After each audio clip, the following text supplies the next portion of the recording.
Rolling over here.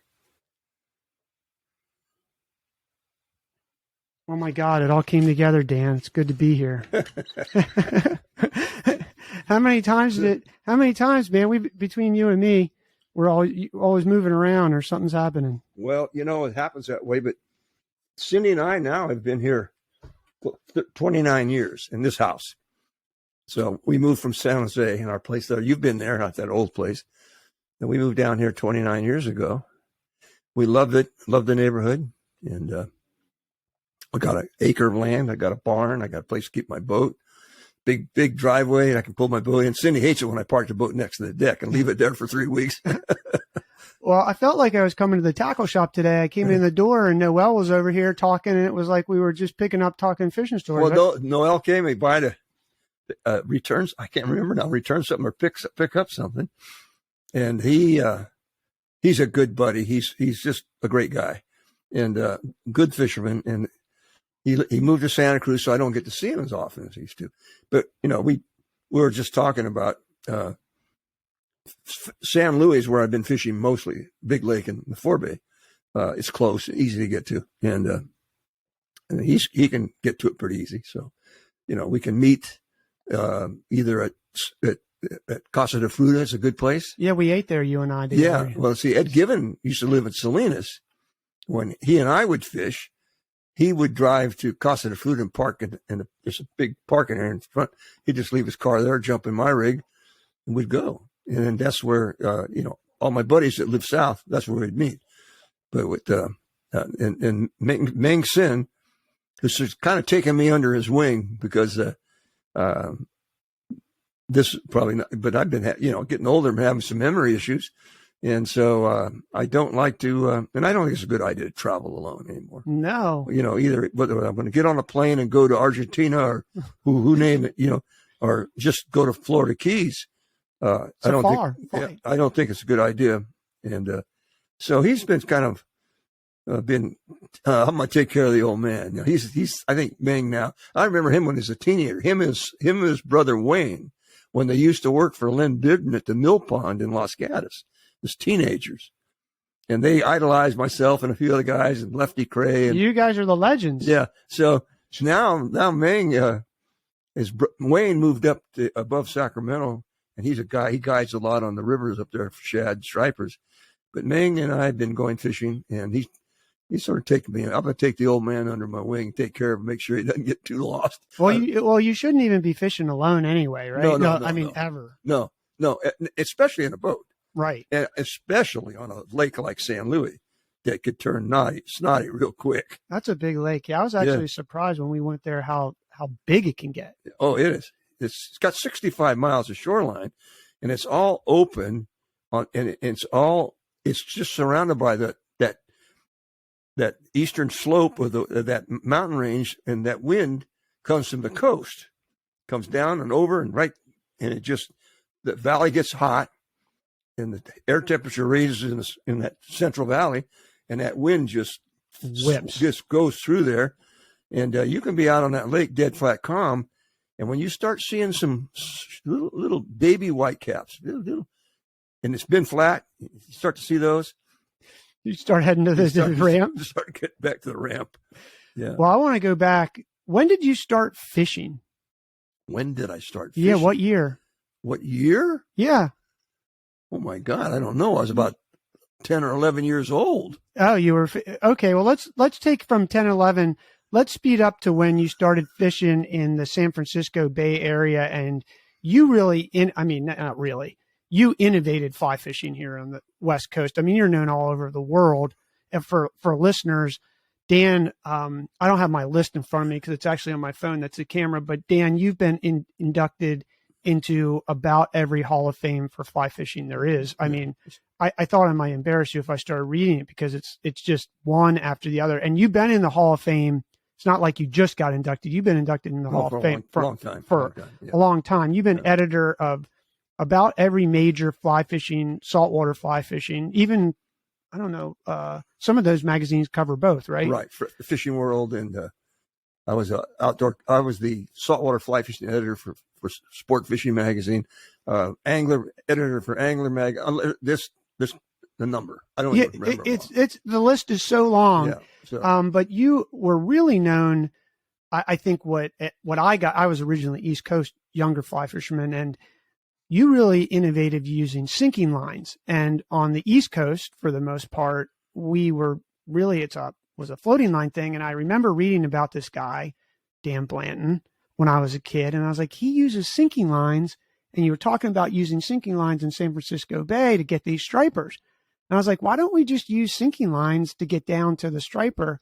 And, it turns out that, hey, that catches a lot of fish. So what year was that when you really started doing that? Well, I would tell you, I'll be 80 years old at the end of this month. Well, I wouldn't believe it. You look like you're like 52. Yeah. No, thank you. But I wish I felt like I was 52. But I'm pretty good shape for a guy that's 80 years old. But I caught my first striper on a fly when I was 15 years old. Wow. So you could do the math. And I caught it at the hot water outflow of the PG&E power plant at Antioch. And my dad was a PG&Eer.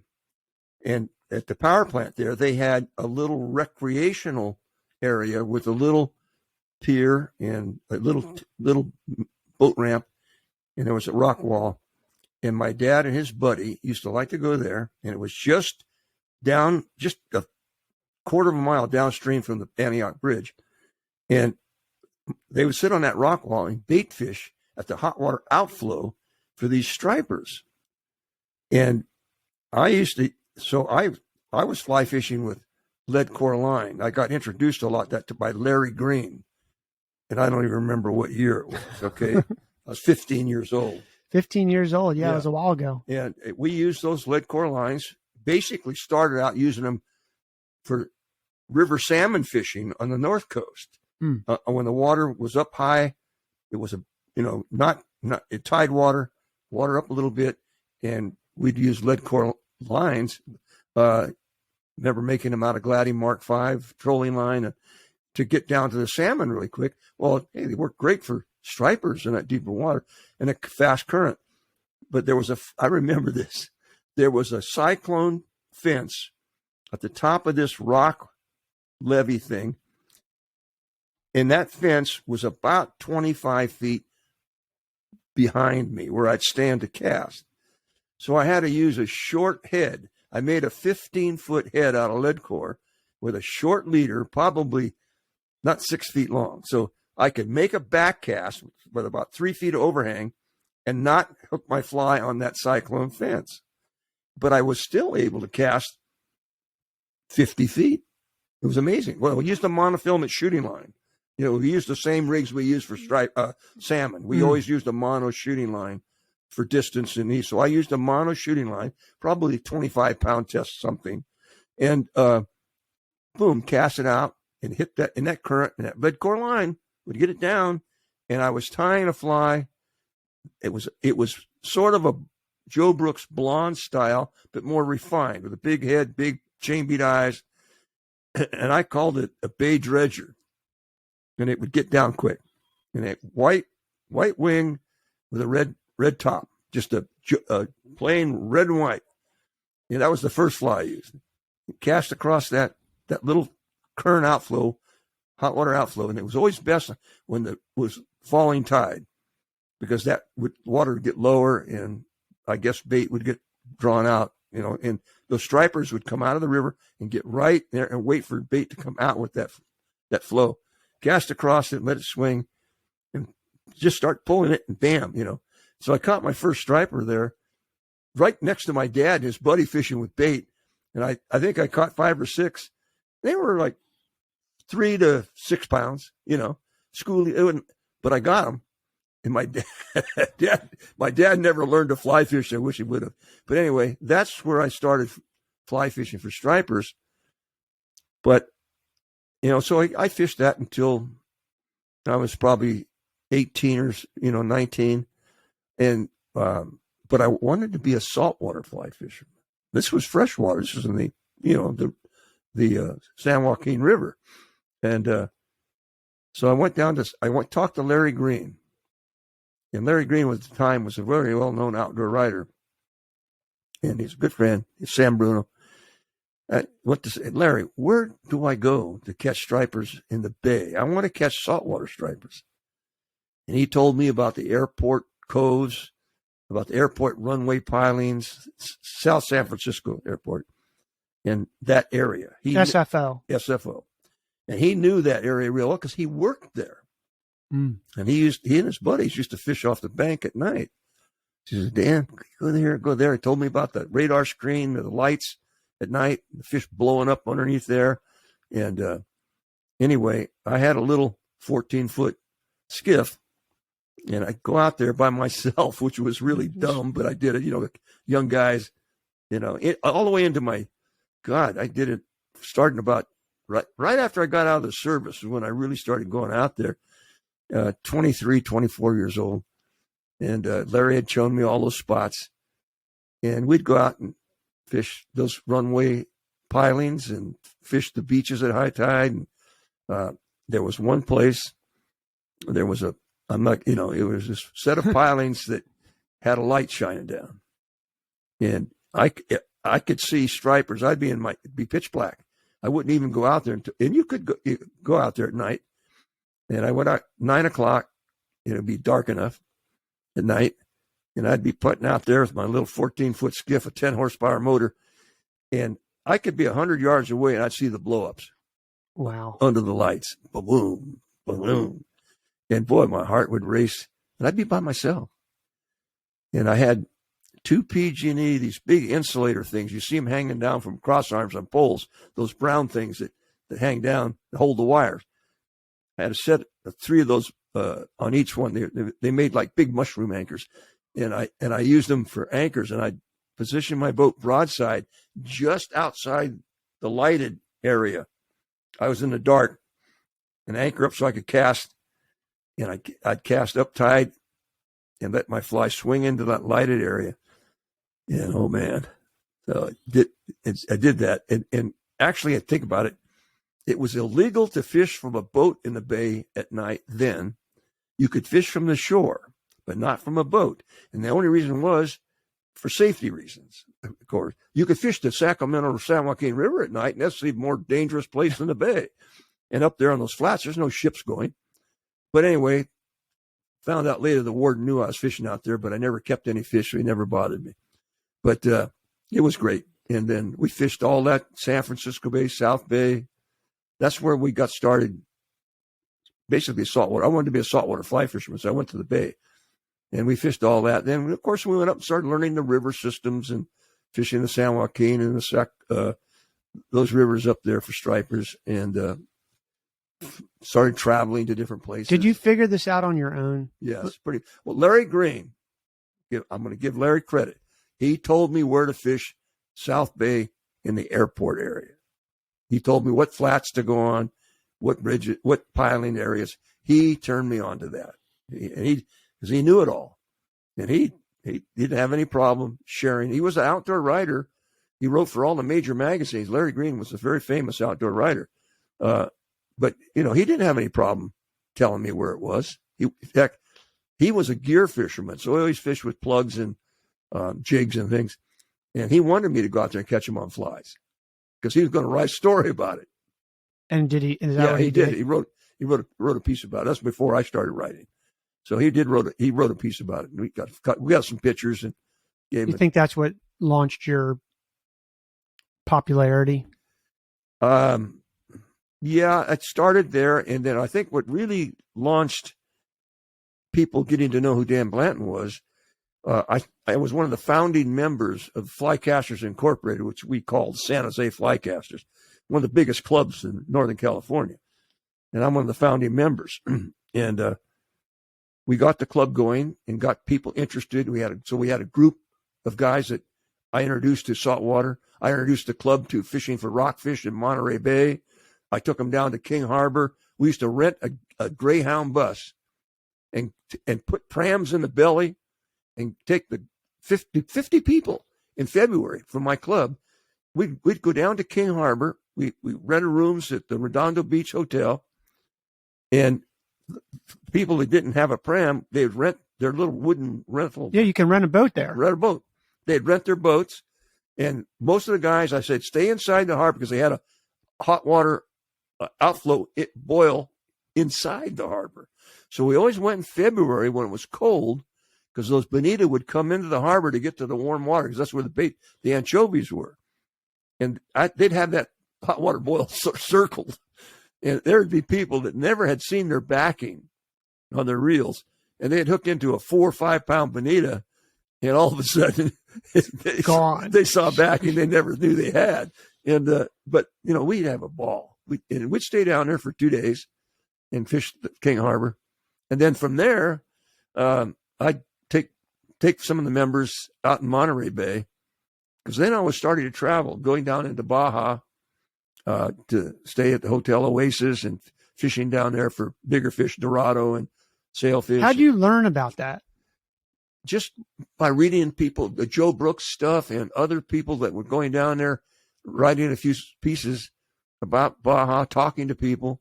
And then finally we just started booking the Hotel Oasis. And I could tell you the truth, I can't even remember who was the owner of it at that time. It's changed hands several times, but that's where we'd go.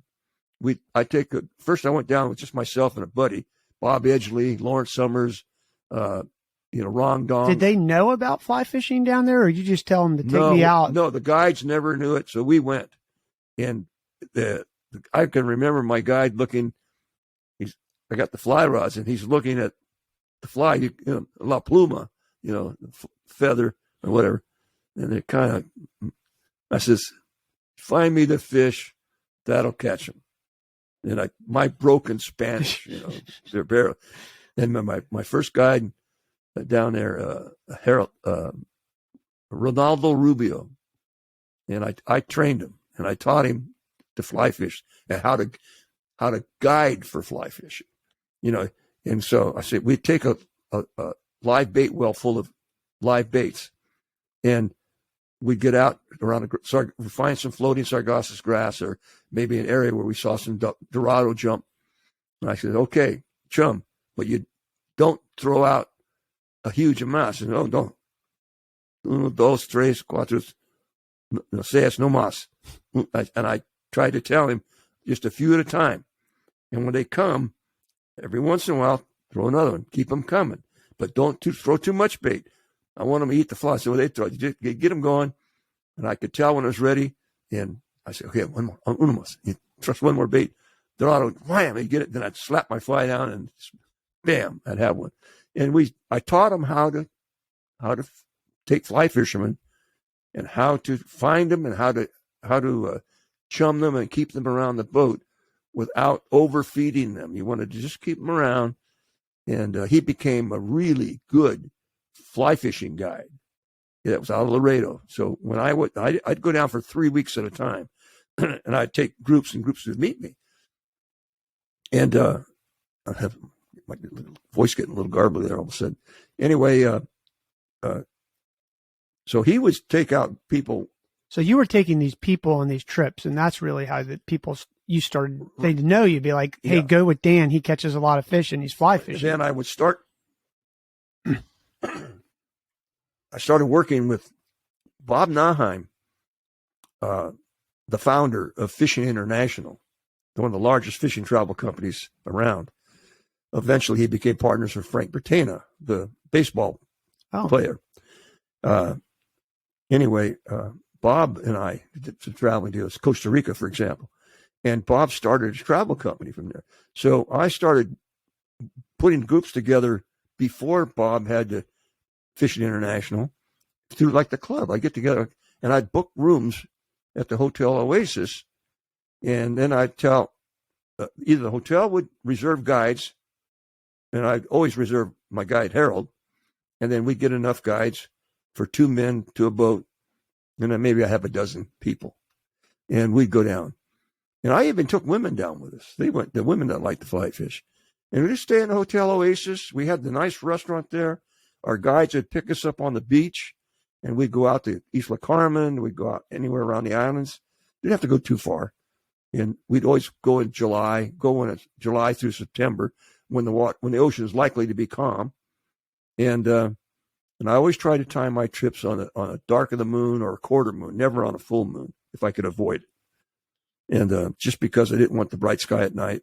And are those fish still there? Oh yeah, still there as big and yeah, they're still there. Still there. You can still go down there and catch them. And yeah, the people are doing it right now. I get reports on the internet. Yeah, on your message board, danblanton.com. Right. Or I just go on Facebook and I see it. Oh. I use all the social media. And I've been a social media guy forever. You know, my board's 30 years old. Yeah, you're one of the original bulletin board guys. Yeah. So, and then I get on Facebook and Instagram and I stay connected that way and see what's going on. And I think it's, for me, because I've been an outdoor writer, communicator for so long, that for myself, and just because I think it's important to stay visible, if you will. Out there. Yeah, out there and talking about it. And even if I'm not fishing as hard as I used to, and that's only because of the COVID. We've had 2 years of not doing anything. And I'm getting older. I'm not going on trips like I was. But I'm going, I'll do a trip here, like down to Argentina for peacocks. Or I'd go back down to Laredo in a heartbeat. One of the guys that started going down there and taking groups kind of followed me up is a guy named Carl Blackridge, and from Santa Rosa. He takes groups down, or he goes down for a month every year and has groups down. And he's down there right now. And he's doing what I did, taking groups out. And I've even thought about, hey, Carl, sign me on for next year. Yeah, why not, right? Yeah, because I don't want to go down there by myself. No. Anyway. I could find somebody to go, but Carl's got it all dialed in. But anyway. Well, let me ask you this. When you were doing that and you started doing all these trips, did you talk to the East Coast fly fishing people like Lefty and Bob Clauser and those types of people at that time? Or was it a rivalry or was it a friendly competition? Did you even know each other? We knew each other. Of course we did. Anybody that was starting into saltwater fly fishing with any seriousness, and especially if you started to write, whatever, or you started to catch fish, whatever, and it got publicized and you entered field stream contests, annual, you knew each other. You knew who was. You knew who Bobby Popovics was. You knew who Mark Sosin was. You knew who Lefty Cray was. And they became your friends. Lefty became one of my dearest friends. Mark Sosin was I wrote for Mark when he was the editor of Sport Fishing, I think it was, or Saltwater Sportsman? One of those. Or Sportsman magazine. Yeah, he was the editor, and I wrote for him. First thing when he became editor, he says, Dan, I want you to write this column. And they were helpful to me. They wanted me to become very successful. And so I had the bulletin board, and they knew I could write. And so I started writing for these various big publications. They weren't. No, those are big. But I did start out my first magazine, which I was editor of, and what was Angler Magazine. And it was a West Coast regional published in Oakland by Ed Au. And I was the editor. Bob Naheim was editor-in-chief, and I was the managing editor, contributing editor. And I started writing for that magazine. And the photography at the time was really important. If you had great photography, it would sell the article. You could be a crappy writer if you could just get what you needed to say. Shot. If you had photographs, you could sell the story. So you always queried with good. We always shot transparency slides. So when you submitted a query to an editor, you always submitted it with photographs. And you see those photographs. If you had good photographs, you got assignment. Yeah, people got paid a lot of money for you get $800 to $1,200 for the picture back then, right? If it was used for a cover or national. Yeah, for a national. If it was a cover inside, out front cover inside, or back cover, you got paid pretty good money. And you got pretty good. Those wasn't bad for inside quarter page, half page, eighth of a page. Sometimes they bought it as a package. They'd say, okay, we'll buy your article and photograph as a package, and we'll pay you this much. And as a young writer, you didn't turn too many of them down. No, you could take what you could, and also your name was getting out there. You took what you could get. And I learned early on, some people would write for free just to get their name out there, but I wouldn't. You never wrote for free? No, I never wrote for free. No, Lefty told me that. He says, Dan, Lefty was my number one mentor. Lefty was my dearest friend. What year did you meet him? Oh, gosh. Yeah. I was 23, 24 years. How did you meet him? He basically started corresponding with me. Via letter? Yeah. We wrote letters and handwritten letters. And then he started typing. Boy, he was a lousy typist. Lots of mistakes. No, but I wasn't much better. But we started communicating that way. And he found out probably from Larry Green or, something. Maybe he read something that, basically he wanted to know when he was doing his book, the first edition, Fly Fishing Saltwater, his book and others. Dan Blanton's a guy I need to talk to out there. And then we became really good friends. And he's close. We became close friends, almost like family. And I was like a second son. Larry was his son, but I became like a second son to Lefty. And he'd come out here, spend a month with me. We'd do things, and we'd go on trips together. But we correspond all the time. And then Mark Sosin, too. Mark was been here in this house, in this room with Lefty. And he had a big saltwater show back then, right, on ESPN or one of those channels. Plus, he was an editor of one big magazine. But Mark was an excellent writer, and he taught me a lot. When I would write, I'd never forget this. I was writing a column for the Fishing World, I guess it was, or one of the major. He was the editor, and I was writing the saltwater column, and I'd send in my piece, 1,000 words. I had 1,000 words. That's how I learned to write short. That's harder than writing long, by the way. And so the lead narrative, he would not touch the body because he didn't know enough about fly fishing to mess with anything in the body, any technical stuff. But he would every time change my lead narrative. So one time I wrote, and I just wrote this simplistic, almost nothing, a couple of sentences for my lead narrative. I sent it in. And he says, Dan, your lead narrative is really weak. I says, Mark, write whatever you want to write. You're going to change it anyway. He got to laughing. And after that, he quit messing with it. Because I was a good writer. I mean, there was nothing wrong with what I did. He just felt he couldn't change something in the body, but he could mess with the lead narrative. And anyway, Mark also, what editing he did do, I paid attention to it. Because I didn't major in English or writing or not. I majored in fine art. And so when he made changes, I noted what they were and why. And so I learned from Mark. He was a good teacher that way. Lefty got away with a lot of stuff, but Lefty was also a good writer. But he wrote with a style I come across as a good old Southern boy. I'm not coming across as some literary giant. That's not Lefty. So we all had a little bit of, we had our own style. We would try to write the way we did. But I learned a lot from Lefty and Mark and those guys. They were kind enough to share it. They weren't secretive. They didn't hide it and try to prevent. They were encouraging guys like me. Because they wanted the sport to get bigger? They wanted the sport to get bigger, more people in it, more people reading it, a greater demand for those kinds of pieces, which it all worked. Now, today, I don't know if there's that many saltwater writers writing for these publications. Yet saltwater fly fishing is big time, but I don't know if there is that many writers. I get Sport Fishing Magazine and these others, and once in a while I'll see a fly fishing piece, maybe a fly tying piece, but not like it used to be. No, I feel like saltwater fly fishing, and I'm a little younger, it was really big, like 15 years ago. I mean, it was, can you go out there and catch stripers? Yeah. And compete against the light tackle jiggers? Yeah. In the Chesapeake Bay, at least. Yeah. And then I don't know what happened. I don't know. It does take practice. It takes practice. It takes there's a lot of things. Whether you're fishing the East Coast, you've got to know that water. You've got to learn those tides. You've got to learn the spots. And most of those East Coast guys keep those spots secret. They don't share them.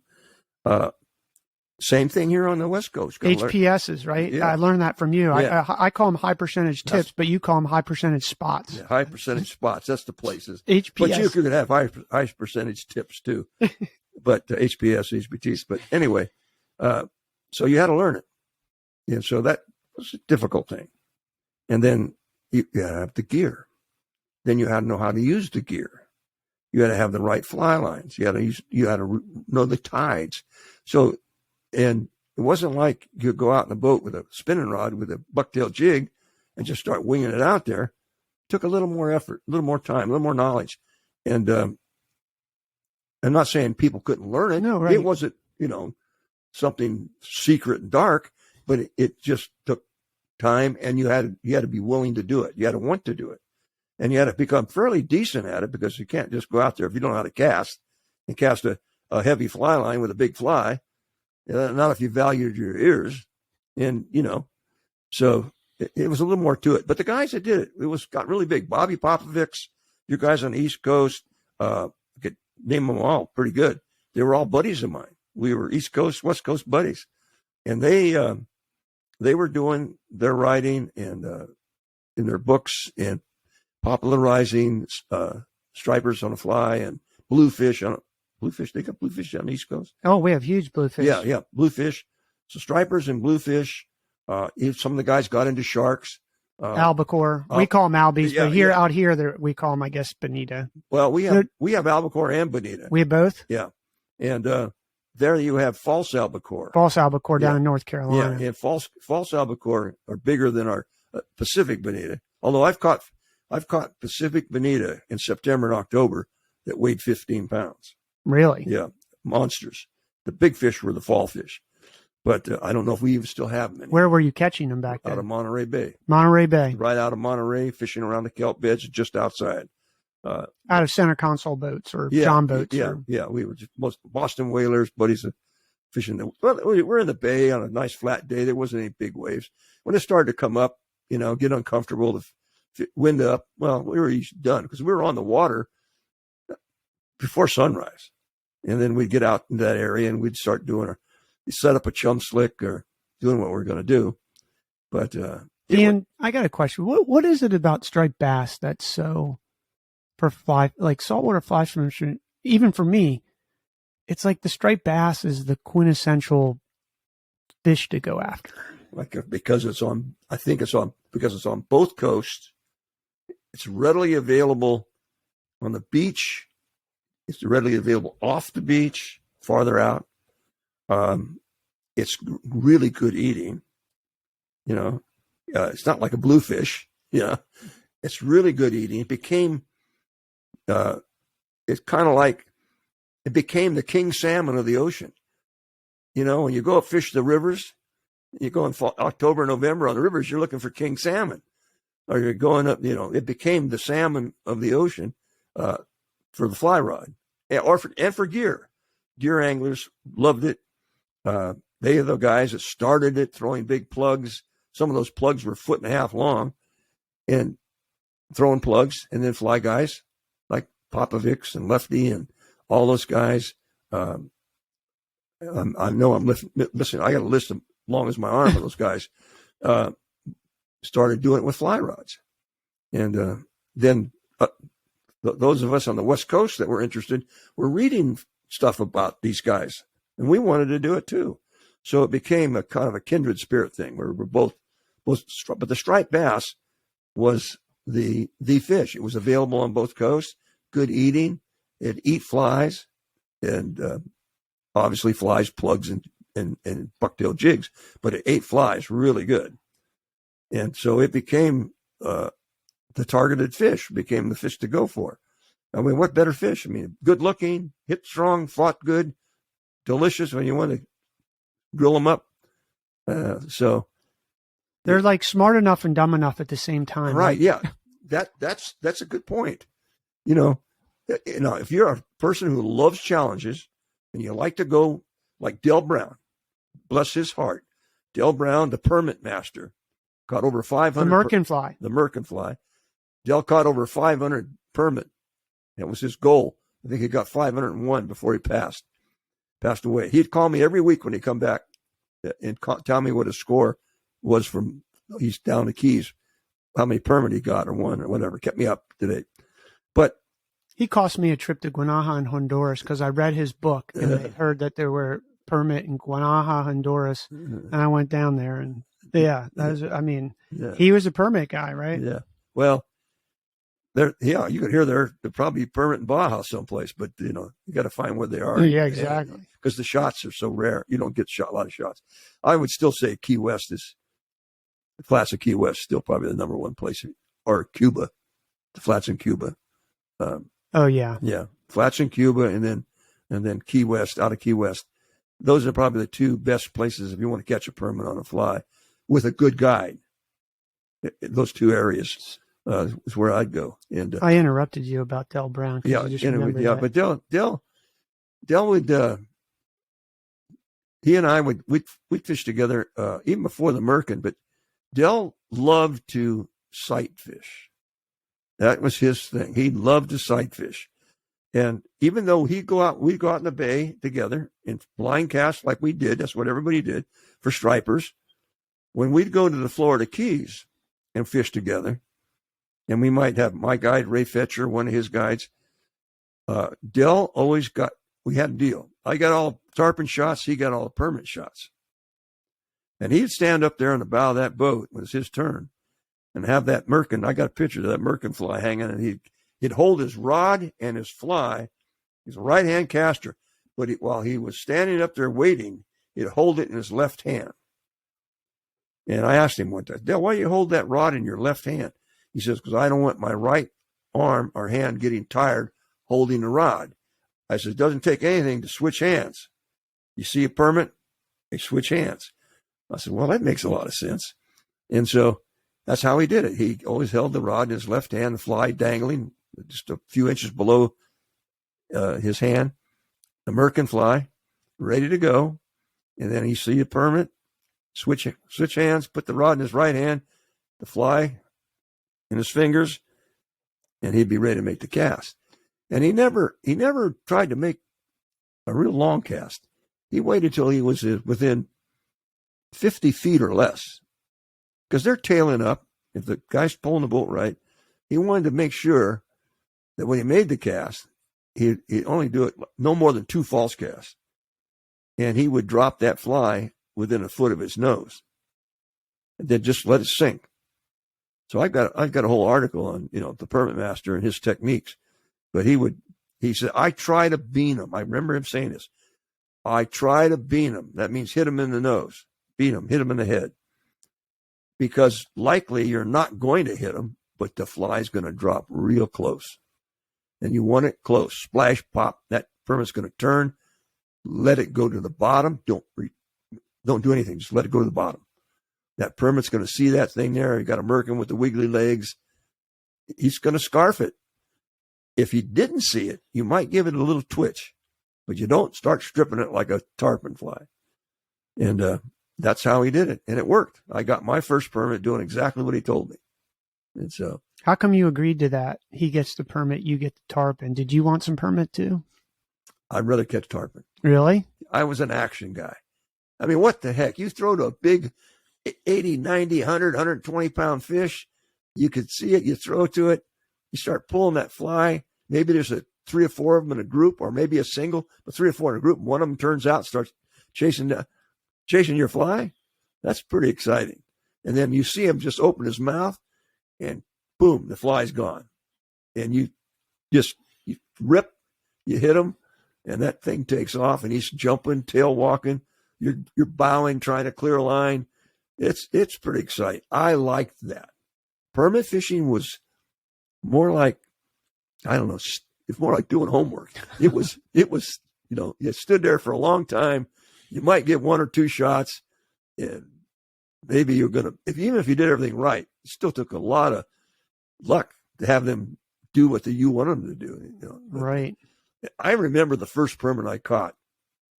In fact, I think it was the only permit I caught on fly. Del told me once, he says, Dan, when you get stubborn tarpon that are refusing all your standard flies, throw a Merkin at them. They love crabs, and they will almost eat it every time. So I tied a few Merkins, a little larger, exactly like Del tied them and trimmed them, but on a little bit bigger hook and stronger hook. And I had them in my box. And we were out on the edge of on the keys, and one of the flash right on a drop off into a channel. And there was some tarpon working back and forth. And I thrown everything at them. And we were pulled up in about 6 feet of water, throwing out to those fish. And they wouldn't eat. So I said, you know what? I'm going to try that merkin on them. So I I had a 100-pound bite leader. So I cut the tarpon fly off, tied on one of those big merkins I had, and I'm sitting there holding it. I'm getting ready to throw it to a tarpon. And my guide, Ray Fetcher, says, Dan, you want to catch this permit coming down the flat? And I look, he says, I think 7, 8 o'clock, 8 o'clock, something like that. I look right up on that edge. Here comes a permit. I just turned, had the fly in my hand, made a cast. I dropped that fly in front of that fish, let it go to the bottom, and it ate. That was the only permit I ever caught, and it ate it on a 100-pound bite leader. That's crazy too, right? That's hard. Yeah. I mean, I would have never thought he'd eat it, but he did. And so there you go. The bite leader didn't bother him at all. It might have otherwise, but that time it didn't. And I got my first permit. And I got a picture of that permit. It wasn't a very big one, maybe 20, 25 pounds. But I was sure happy with it. Anyway. Do you still dream about sticking fish? Like, you know that feeling?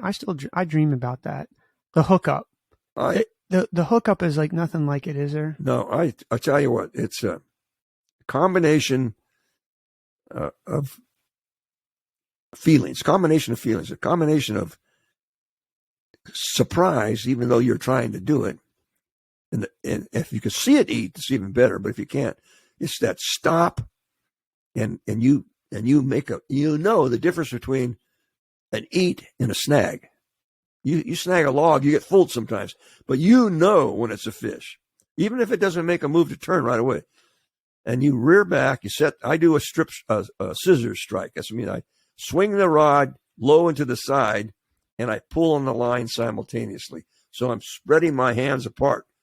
Rod in my right hand, my right-handed caster. I swing the rod usually to my low and to the right. At the same time, I'm pulling hard on the fly line to my back and down. So I'm doing what we call a scissor strike. So you're pulling, lefty named it that, and pulling your hands apart. And that moves a lot of line.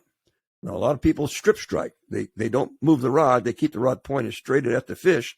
They're stripping, they get a bite. They just pull the line straight back. Strip strike, get a direct line pull. That works. That's the common thing today. But by doing a scissor strike, you're moving a lot more line. And the main idea was to get the hook stuck, and then you can start putting some heat on. If you didn't throw the fly after the first jump, you had them. Or it could be anything, but you have to stick them. And sometimes I've watched people with a strip strike strip hard 3 or 4 times. Fish is coming at them, and they haven't got it. So I don't do strip strikes. I do scissor strikes. And it works. It's always worked for me. I think, I don't know who taught me. I don't know if Lefty did or somebody did, but basically, I don't know that I do the full scissors, but I turn. Yeah, I turn. You turn too. I turn as well. Yeah. I move the fly as much as I can. And I want to get a bend in the rod. I want to get stuck and then get some bend in the rod. Not a huge bend, but some bend to cushion the leader, especially if I'm fishing light, so that I'm not going to break off. I don't want a direct line. I don't want to straight line them with a light leader. When I keep a little bend, then you got to clear. So all that helps. But getting back to it's the excitement of pulling, even if it's a blind hit. You're fishing deep for stripers at San Luis Reservoir, casting a T14 sinking line, counting to 25 or 30 to let that fly get down deep, because you can see those fish on your sounder. They're hovering at 25 feet. And you're pulling, strip, stop, let it drop back. Sometimes the hit is just a tick. You feel just a tick. It sucked it in. You set the hook. But lots of times you pull, and all of a sudden you get this stop, and you just big yank back. That's when you get it. That's what feels good. And we've often said we fish for the grab. Oh, I'll hook the fish and hand it to you. You can reel it in. Yeah. Right? Yeah. We fish for the grab. Yeah. And so the more grabs, the better. And we get a little excited when we get just a tick or a tire kicker. But if you know how to retrieve when you get tire kickers, you start doing a certain retrieve with stop and drops and teasing techniques, you get them to bite. And the other thing too is, and I might have already said this, but if you're catching 12-inch to 15, 16-inch fish, say stripers in a school, one after the other, on a fairly small fly, say a fly that's on a size 2 or a 1/0 hook, that's only 3.5 inches long, it's pretty sparse, and you're catching those small fish, well, one after the other, there's got to be a good bunch of bait around to have that school there. And it pays to take that little fly off and put on a big fly, 2/0, 3/0, 6, 7 inches long, big fly, and fish it a bit, because there's big fish in there, and those little fish are beating that big fish to that small fly all the time. They're quicker, faster. And I'll tell you, all the big fish I've caught in San Luis, like I said, I've caught 7 over 30 pounds. And every one's been when I changed up flies from a small fly to a big fly, and I did it on purpose. Because I said, there's got to be some big fish. You just did that recently, didn't you? Yes, I did. I got my last year fishing at San Luis, and we're catching anywhere from 10-inch to 4-pound fish, lots of them. And I said, there's got to be a big one around here somewhere. And I took that small fly off, and I put on a big fly. First cast, I got a 9-pounder. Next cast, I got a 40-pounder. We need to get that picture and put it on the front of this episode, because I think that's going to hook a lot of listeners, Dan. Well, I got a picture of it. Yeah, we got. I'm holding that big pig up like I got it cradled like, in both almost arms. Like a salmon. Yeah, right. Like those big salmon. That's incredible. Well, there's been bigger fish. I think out of that on the fly. Yeah, out of San Luis out of the O'Neill Forebay, which is part of this San Luis Reservoir system. Al Whitehurst, years ago. I mean, it's been years ago. He fishing out of a float tube, got a 64-pounder. What? 64.5-pounder. Fishing out of a float tube. I got a picture of slide of that. Him holding it up. It made Al look like a midget. That's giant. He got it was 64.5 pounds. That's the biggest one I know of. I know of some that were in the 40s, not my fly guys, but my gear guys. That was my best fish, 40-pounder. But I'd caught 6 that were over 30 pounds, like 32, 30, 31, on mostly all of my Whistler, which is pretty famous fly. Yeah, we're going to talk about that. The thing, though, that when you talk about that, the one thing with those big stripers, Dan, is when you hook that thing up and you can feel them turn their head with just power and purpose. It's not like those little schoolies. No. Right? And they don't necessarily dart off. A lot of times they'll sit there and shake that big head or move. You feel the head. You feel it. Yeah, you feel it. And it's a throb. It always scares the crap out of me that I'm going to lose it. Yeah. Or you set up, at first you set up and it's solid. And you go, I can't have bottom out here. I'm 150 feet of water. And then all of a sudden it just starts to move back and forth. And then it starts to go away. And just from the feel, I better give it some line. And so you clear line and you put it on the reel, and the next thing you know, you're seeing backing. And so, yeah, and they don't move off it real quick. The big fish, you hit it, it's going to sit there and shake its head and kind of, what the hell is this? I got to get rid of this thing by shaking my head. And then they take off. Yeah. Did your heart start pounding when that thing came to the side of the boat? Who was with you? Fawn Willett. When he saw that, did he say something, or did you just both keep quiet? Really, oh shit, yeah, you go. But I usually, because of the years I guided and all that, I try to stay a little bit. I get excited, but I try to keep everybody and myself included calmer. So they come up and I see you see the color. You can tell it's big when you start seeing color in fairly clear water down there 15 feet or so. You see a pretty good. I say to myself, well, I got it, and I can feel it. I'm bringing it in after the runs. I got some weight here, and then pretty soon you see the fish. It starts to make those thrashes and moves, and then you got a big one. Then you start to hope, oh God, let's pray and the hook doesn't come out, because they could shake. That's what they're doing. They're shaking that head. They're trying to get that hook out. And a lot of times I've dropped big fish because the hook came out. So you're praying that hook is good. And that your fellow angler knows how to land that fish. I usually, Vaughn's good with the net. If we got to do it with a lip gaff, or if I got to do it by hand, which I've done many times, then I handle it myself, just because I feel more confident. And if something were to happen, lose it, then it's on you. It's on me. I wouldn't want Vaughn netting it and knocking it off, or he'd feel, I don't want. That's a terrible feeling. It's the worst feeling, isn't it? It is. It just is. And so I'm careful. You just pray that the hook is good. And so far, on all the big fish I've landed, when they eat the fly, they eat it good. So you either got them at the top of the mouth or way back. I just pray I don't have them in the gills. Right. Because I don't keep those big fish. I turn them loose. And if you got them in the gills and you busted a gill raker, well, they're dead, So, but fortunately, and one of the other things I do, and a number of years ago, I stopped using the regular J hooks. I've gone to almost exclusively 100% of us using 60-degree bend jig hooks. So I tie all my flies, even my standard whistlers, all of them, on a 60-degree bend jig hook. And that rides the hook point up.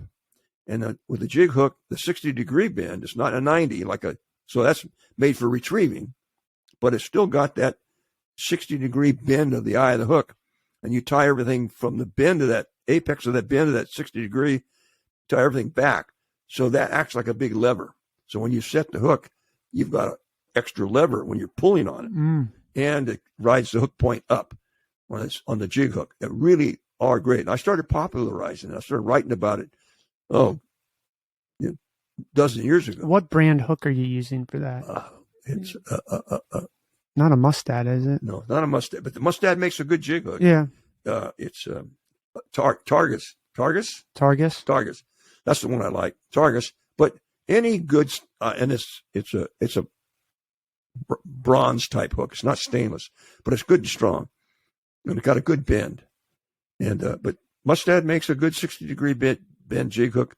Almost every good hook manufacturer does, but it's not a short shank. It's just a standard length, but a 60-degree bend. And I tie almost every fly. I tie every wet fly, even steelhead flies. I tie on a jig hook now because, especially with streamers, if you got a streamer fly or a bucktail, the hook point rides up, and you have an extra lever for setting, reefing the hook point in, and you almost always hook them in the top of the mouth, top or corner, rarely in the gills. Where with a J hook, when they suck it in, it sucks it right to the back, and bingo, that J hook, the point down, hits them in the gills a lot of times. You're right. So the jig hook to me is the way to go, and I've been promoting it for a long time. I know quite a few guys that are gone to it, but a lot of the manufacturers, they don't, like Umpqua and those commercial tires, they still tie on standard hooks. I've told them many, many times, but people are still, what's the fly tied on this? So they're not. It's not something they're used to seeing. But I tell you what, it works well. They works well. Yeah. How did the Whistler, which you are, for any listener who doesn't know, you have a bunch of series of flies, but the Whistler fly was the first fly that really was the Dan Blanton fly. The Whistler fly was basically the shape. The wing was bucktail, tied off the bend of the hook, and three stacks. I wanted a triangular shaped wing coming off the back. So I wanted a deep body because I was imitating shiner perch a lot in the bay. And the first Whistler was red and white with a grizzly flank. Actually, it was all white with a red stripe and red gills. But I wanted to have a deep profile. So I tied, 3 bunches of hair off the bend of the hook, stacked one on top of the other, flared so I had a vertical triangle. Then I tied I wanted a red collar, a red chenille, the gill, like a gill. So I tied just a couple of turns of red chenille to simulate a gill plate, a gill area. Then I wanted a big frontal hackle that would push a lot of water and give me that same volume up front. So I tied basically a wound collar hackle, but I used 3 hackles, 3 white webby hackles. So I had a broad, full collar. I didn't stack them one on top of the other and make them like a dry fly, but I wrapped them, not quite like a woolly booger, but I had a fairly wide, thick hackle. And then I had bead chain eyes. I tied bead chain eyes. The bead chain eyes come from our salmon fishery, gold comets, silver comets. So I put larger bead chain eyes, silver. And back when I could hear, I'd be in the boat casting. And if that fly came within 3 feet of my ear, I could hear it whistling. The orifices, those little, when you cut the chain, you had the link that held 2 of those beads together, but then you had an open hole on each end. And that would whistle.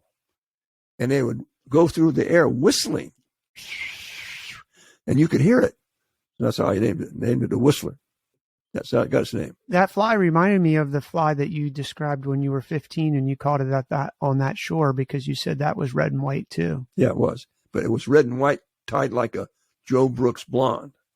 Okay. So it had the hair was stacked, tail, and then a double wing, two white bunches and a red bunch tied over the top of the hook. Joe Brooks blonde style. If you look at Joe Brooks blonde, had a little throat too. So it was just a simple bucktail. The whistler got more complicated, and I needed a fly that would give me volume, give me some girth, and also push water, because the San Francisco Bay in the area I fished was not clear. We had turbidity. So I wanted something that would push water, because I knew from reading about fish and everything that they find most of their stuff in that kind of water by feeling through their sensitivity, their sensory glands along their side. They feel the vibrations of the bait. Lateral line. Yeah, the lateral line. And a striper's got a hell of a lateral line. Yeah, you can see it. Yeah. So, you have a fly that pushes water, they can find it in the worst conditions. And I mean, I've caught them in the water was color cardboard. In fact, in San Luis Reservoir, some of the best days we had fishing were on windy days where we could just barely be safe in the boat. And we'd go find mud lines where the wind had stirred up the shoreline and turned an area of the shoreline the color of cardboard. And literally, you could not see the fly a half inch below the surface. And you would cast into that mud line and hook one fish after the other. Wow. They could feel it. And it was amazing. And I used to prove it to my clients when I guided. I said, cast in that mud line. He says, how are they going to see it in there? I said, cast in that mud line. And boom, boom. They go, holy mackerel. Yeah, they feel it. They know it's there. Did you like guiding? Did you guide because of the extra money, or did you? It was both. I started guiding. I was always, if you will, an instructor at heart. I took up that writing really easily. I love to talk about fishing. I love to talk about techniques. And I love to take people out. And I used to get admonished for it, because I'd take people out and I was awfully generous with my spots, which could be other people's spots, and show people where to fish and how to fish. I just like to do it. I like to teach people. And it was something I could do to not only enhance, get, looking for a better name, value, get people to know me, but also, and I also taught conservation along with the thing. So when I took my clients out, it was all catch and release. And I explained to them why we're doing it catch and release. And they all got it. It was never a problem. And so with catch and release and, reviving the fish properly, teaching that kind of thing. So it was all part of that, teaching people how to fish. I wanted to do that. And at the same time, was my ego involved in it? When you're a young guy, you want to build your ego. You want to be number one. You want people, of course, you want people to know your name worldwide. Well, I think I've accomplished that. Oh, I think you accomplished that. We know you have, Dan. But I've done it. I've done it too with a lot of, modesty. I don't go out and just beat my chest. I do it by example. and showing, and yeah, with pictures, and showing that, and also teaching. Yeah, you teach a lot. You taught me a lot. Even when we fished that reservoir, I was like, I'm going fishing with Dan Blanton, and he wants me to fish in this reservoir, and I'm coming from the East Coast. So I was like, are we going to catch any stripers? And heck, we caught a lot of stripers that day. Yeah. When did you start fishing the Delta? Because you haven't mentioned the Delta, but the Delta is something that you really fished a lot. I mean, you took me fishing there, and you have a big striper fest and things like that. Well, as I said to you, I caught my first striper on the fly when I was 15 in a Delta, but I went down to the bay. But I started going up fishing the Delta. Chuck's Bait and Tackle. It's on there at on Bethel Island, and Chuck's Bait and Tackle, and I started just going up to the Delta. Kept my I used to keep a trailer. I remember that. At Chuck's, started out with Chuck's Bait, Russo's, and kept a trailer there. And my dad had fished there, and my friend Doug Lovell. Actually, I got him. Doug Lovell. Yeah, God, I haven't heard that name for ages. He came and fished with me. Yeah, I was one of the first guys to start fly fishing up there, but not the first. Guys, Russ Chatham probably was going way back. It was one of the early ones. But what year is this, you think? 1960s? For Russ? Oh, yeah. I was fishing there. I would say in the late 60s I started. 60s. Yeah. I started fishing in the late 60s, and then I started talking to the clubs. I started guiding, and I started talking to clubs and did a little writing about it because I was into the writing, and I stayed there at Russo's and kept my boat in a boat slip at Chuck's, so I didn't even have to pull my boat up. I just go down or step in. I'd tell Chuck I'm coming, and he'd be out. He'd have my boat pulled around, and in front, and gas it up, and we'd go. And then I got my writings and stuff. I got Doug Lovell fishing out there and Leo Sarin. So some of those guys, Doug and Leo owned Fish First Tackle Shop, and I didn't know that. Yeah, Fish First Tackle Shop on the east side of the bay, what the little town they were in. But anyway, is he still doing that? He's still got a house up there. I haven't talked to Doug in a while, but I'm sure he's still. If he's still alive, he's still fishing it. Yeah, that guy, he called me once. This was when I was living on the East Coast. He's like, hey, I read about you on the internet or something. I'm from the West Coast. I want to come fishing with you. And I was like, oh, come on. I was like, I'll show you how to catch Chesapeake stripers. And he was a super nice guy. And then he's like, when you come to the West Coast, I'll take you fishing. And Dan, I think I've been out here 12 years and I never cashed that trip in. Yeah, well, I don't even know. You're right. See, I'm remiss. I've been, maybe I'm sensing my own mortality, but I've been calling some of the older guys that I haven't talked to in a while. Called Nick Curcione the other day. What's he doing? He's not doing a whole lot. He's got a bad hip, but he's fishing a little bit. And, here on the West Coast? No, he's here on the East Coast. He's down. I mean, he's on the West Coast. West Coast. He's down at Los Angeles. Still doing Baja stuff? I don't think he's going to Baja much. Yeah, he's got a bad hip. I think Nick's up there a little bit. He's about 85 now. But I've been calling a few of the older guys to see if they're still around and talking. But I haven't talked to Doug. I thought about Doug just the other day, and I should give Doug a call. Leo, I used to talk to Leo a lot, but Doug, I got Doug started fishing up there. Up there in the Delta. Leo in the Delta. And it was interesting because I got Doug started fishing up there, and he used to sell, guide, he got started guiding. I guided. In fact, it was interesting. I was guiding for a long time before I got my guide's license, my captain's license. And Doug did it right. He got his captain's license right away. And then, and so did Leo. And Doug never got on me bad, but he says, Dan, you got to get your captain's license. I said, yeah, I don't get do it. So finally I went and got my captain's license, and so we were all legally licensed and guiding up there. And, do you think are there big fish like there are in the reservoir up there in the Delta? They're there. They're spread out more. So, and catching a big fish, I don't care whether you fish in the Delta, you fish in San Luis, you fish in Lake Lanier, anywhere. It's just happenstance. You're throwing your fly into what is productive water or into a school or whatever. and you're catching medium all-purpose 3 to 5, 6 pounders, maybe occasional 7, 8, 10, and all of a sudden, bam.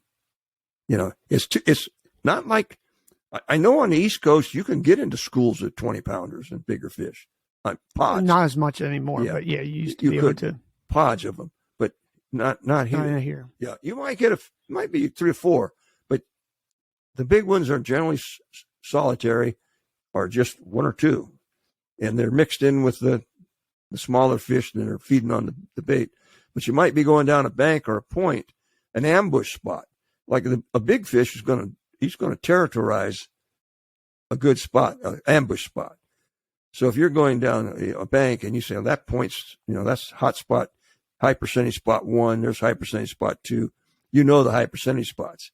And you start casting to it, you're looking for a big fish first off. Hopefully it'll be there. If not, hopefully there'll be something there. So it's more. Are you still fishing the Delta? I haven't fished since COVID. Oh, since COVID. I was up there in my trailer, had my boat out the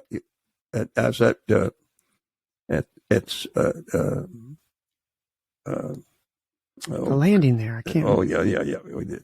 I said, I'm happy. He'll come to you. It's been there for years. But anyway, I was there in my RV at Sugar Barge. Sugar Barge. Jeez. Well, that's just function of old age, man. And at the Sugar Barge in my RV, had my boat on my trailer next to the RV. And what I do is, rather than keep it in the water and leave it in a berth, because it gets so scummy.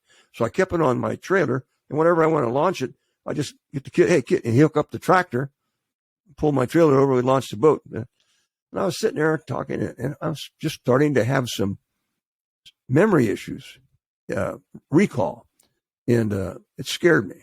Oh. And I go, what's going on with me? So rather than take a chance, I didn't know what was going on, and I overreacted and panicked. I sold my RV on the spot almost, and I pulled my boat home. But then I got on saw my doctor, and I got on some proper medications, and everything came back to normal. I don't know what was going on, but I go, why, damn it. I overreacted. I should have waited till I got home and saw a professional. That's what you do when you start having something like that go on. So I got rid of my RV. I wish I still had it, because I'd keep the RV up there and keep my. I remember you lived up there for a few months. I would take September, October, November, and then I'd be up there in my RV. I could fish anytime I wanted. Tide, take friends out. I quit guiding just because I didn't want to guide anymore. I wanted to go out with my friends, and I always had somebody I could go with and call. Hey, meet me on the show. Anybody go fishing with Dan Blanton? He knows all the HP. But we'd go. We have a good time. And I didn't mind sitting in my RV by myself, because there's usually somebody around. You make friends. At one time, though, it was really cool there at the Sugar Barge. I had 10 spaces on that back row. We called it Angler's Row. I had 10 spaces reserved that they would put nobody in those 10 spaces. And I'd have Bill Nash and all these George Smith, all these guys that would put their RVs in those 10 spaces. So I had Angler's Row with my buddies, and we'd spend 3 months. And, George would be there. I remember that. Harry, Bill Nash, on and on. They'd go their way, I'd go our way. We'd sometimes fish together, but I think you didn't Cindy or the dog was there sometimes. Yeah, we had my Springer Spaniel, Casey. Yeah, was there. Yeah, Casey, you're like, come up to the RV and knock on the door. I'll be there. And I was like, all right, I'll drive out there. Sugar Barge. Yeah. So what do you think makes a good angler? The desire to fish. The desire to fish as much as you can and be the best you can be. You have to have a combination of desires. You just can't be a casual fisherman. If you love to fish and love to catch fish, and you've developed the urge to get that grab, that stop that we all fish for, you're going to become a good fisherman by paying attention, studying the fishery, asking questions, getting answers from the best people that you can, and then being willing to experiment, go as often as you can, and not get discouraged in the days you can't find them. You have to keep going, but you really do need to have the basics. You have to understand what you need to do. You don't always need to. We used to have to find that out ourselves. We used to have to learn it. But there are people now that do know. If they're willing to share, you find people like Larry Green that were willing to share. Maybe it was just spots. Maybe Larry didn't know fly fishing that much. He knew of it, but he wasn't a real fly fisherman. But he knew where. You go there, you catch them on it. So you got to do your homework. You got to study it. Then you got to go do it. And you have to, if you're going to be a fly fisherman, you have to leave the gear at home. You don't take a spinning rod. You don't take a plug rod. You take just your fly rod with the right line on it and flies. And even if you get skunked, you stick with it, because you're not going to catch them or become good at fly fishing for stripers or any fish unless that's how you fly. That's how you fish for them. I don't care whether it's trout. I don't care what it is. You don't go up the Fall River and want to fly fish, and then you go for a half hour and you don't get bit, or you don't get bit enough, and you switch over to lures or worms or eggs. You stick with the fly. You stick with it, and you learn as much as you can. Ask the right questions. And it never hurts to shorten the learning curve by hiring a good guide.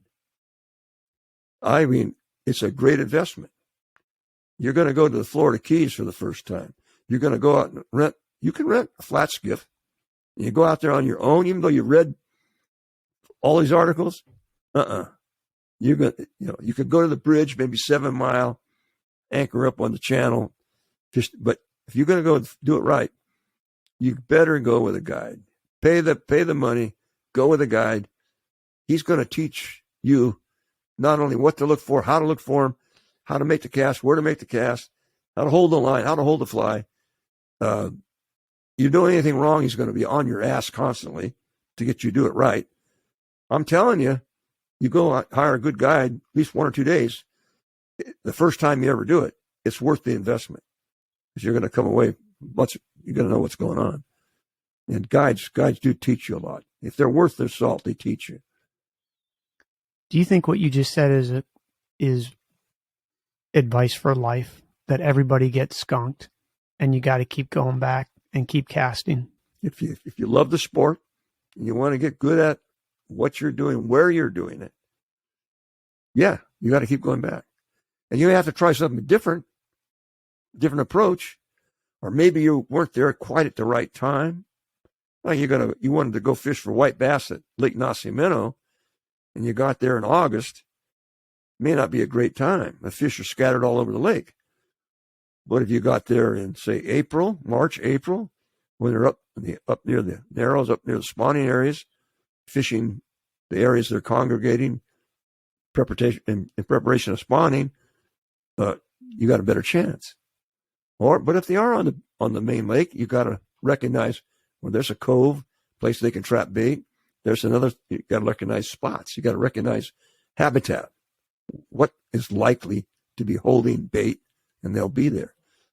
So there is some study into it, and then you reading and listening, and you have to just develop a knowledge of where to look for fish, and fish aren't that different. Black bass, and they may smallmouth bass and crappie, and if you're fishing warm water species, they like the same things. So, you recognize the habitat and go fish it. Yeah. Doesn't everybody get skunked, even the good fishermen? Absolutely. It's skunked. But I think good fishermen know their fishery. Now, if you're calling skunk zero fish, that to me is skunk. Yeah, that's what I'm talking about. Yeah. But you may be an angler that knows this fishery really well, and you're used to a 10, 15, 20 fish day. And it may not all be legal size, whatever, yeah. But grabs, you're going to get that many fish. Then there's a day you might get 3 or 4, and you've tried everything. Well, those days happen, but you don't get discouraged and say, "Oh, that's it. I'm never coming back here again," because you know that's what happens. But if generally keep trying, you'll have those. You generally will do, unless there's conditions. If you've got good conditions, like for example, let's just take San Luis, because I swear, yep. If you get there and it's a dead, flat, calm day, that's what you want. You want to be able to move around that big lake, big open lake with no tree lines to block wind. You don't want wind. If you have any, you want just a little to cause a little mud line or cause a little disturbance. So you can travel, go around the lake. Those are conditions that you have an opportunity to fish. But if you've got a lot of wind and you have only a couple of banks that are protected, you're stuck with those. And if they're not there, you're that's it. So opportunity and the right conditions really play into this heavily. And so looking at, if you're going to fish, say, San Luis or any lake, if you go to Wind Finder or some app like that on the internet, and it shows you the wind pattern for the next 5 days. Now, this is just a guess estimate by some meteorologist or whatever you call them, but it gives you an idea. San Luis, I can look at it right and tell you, the San Luis, the wind's going to average 7 to 15 from 10 o'clock on or something like that. You're going to have 2 to 4 in the morning. You kind of look at it. And this day here, though, this day looks pretty good. It doesn't look like it's going to get over 6 miles an hour all day. You think that's a threshold? Yeah, I don't like it anything over that. Yeah. I'm not saying you couldn't catch them, but you also have to be safe. You have to be cognizant of. You have to be a good boatman. You don't want to go out there in some little tiny skiff and get caught with 3-4 foot cross waves and have to get back to the. Yeah, you're in trouble. I'm a good boatman, a good seaman. I was a licensed Coast Guard captain for many years, and I've got a boat that can take it. I bought a boat that can handle rough water, but just taking it easy. But also, I don't want to get caught in that kind of water, so I get off before it gets that bad. So we'll be back in the restaurant eating dinner if you want to know where we are, right? Yeah. I'm not hanging out there until it'd have to be a hell of a bite. And, to get off that. And even then now, 10, 15 years ago, even in a wide open bite, if it started getting crappy, especially if I had customers. Oh, yeah. I said, let's go. It's time to go. Yeah. Do you feel like you can talk to I don't say talk to the fish, but you can feel the fish there? Like you just know the spots and you know how they act enough. I'll give you an example. I was on a taking a guy fly fishing, and I'm catching one after the other, and he's not catching fish. Mm. And I was like, there's fish on your line. He's like, there's no fish on my line. And I just whacked his hand, took my hand and whacked his hand up, and there's a fish on. Yeah. Like, could you describe that? I mean, do you feel that too? Yes. Well, a fish that slams it, everybody knows that. Right. A fish hits it and turns. You have to be pretty numb not to feel that. But the subtleties, the soft eats, those kind of things are sensory to you. You have to develop, and you do, as an experienced angler, especially if you're fishing for the same species all the time, because you end up knowing how they hit, especially when they hit soft. You can just feel it. Most of the time fishing a streamer pattern or a fairly large fly, stripping it in, you feel the resistance. And it may be a combination of the fly line and the fly that you feel. But all of a sudden, something changes. You feel a little extra weight. You might have even felt a tick when the fish ate the fly and kept coming, almost like it hit the back of his tonsils. Experienced anglers feel that subtle change in the feel of their retrieve, the feel of the line, the combination of the fly line, the leader, and the fly gives a certain feel as you pull it. When you pull it fast or slow, you feel it. Then all of a sudden, the next pull, something is different. It could be a hard slam, you know that. Or it could be just you pull and you don't feel anything. The fish has eaten the fly and continued to come towards you.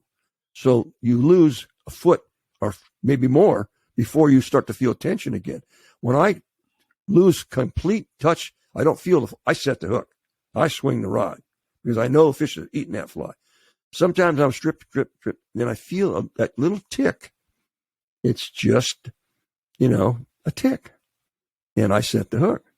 I pull the line, set the hook because that fish has sucked it in. Or I start to feel, I'm pulling and I start to feel a little added weight, drag on the fly. Not heavy. It's almost as though I'm dragging across the limb or through a bunch of grass. And sometimes I wonder when I set the hook if I haven't snagged grass, because maybe a bigger fish isn't going to take off in a lightning fast run. He's going to sit there and just maybe shake his head a little bit. And I come up tight and I feel the weight, but nothing's happening too much. Then all of a sudden I feel it. It goes.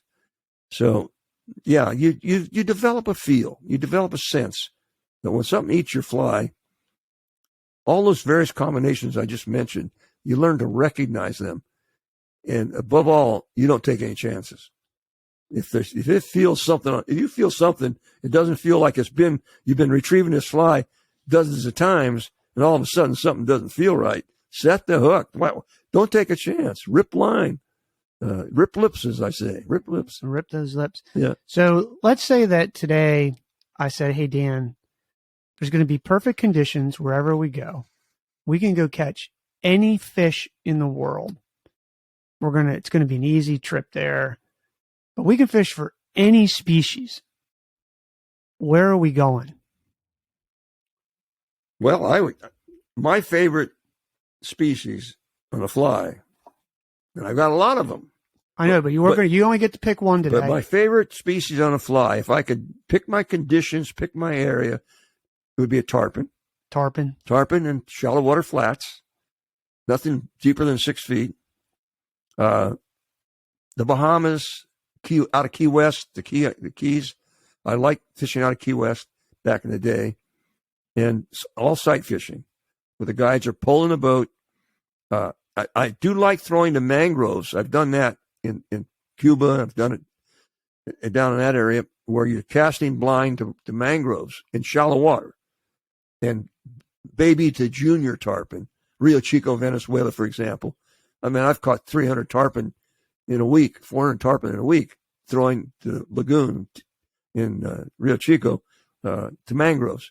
Tarpon ranging from 2 pounds to 20 pounds. That's fun. You tail your tackle.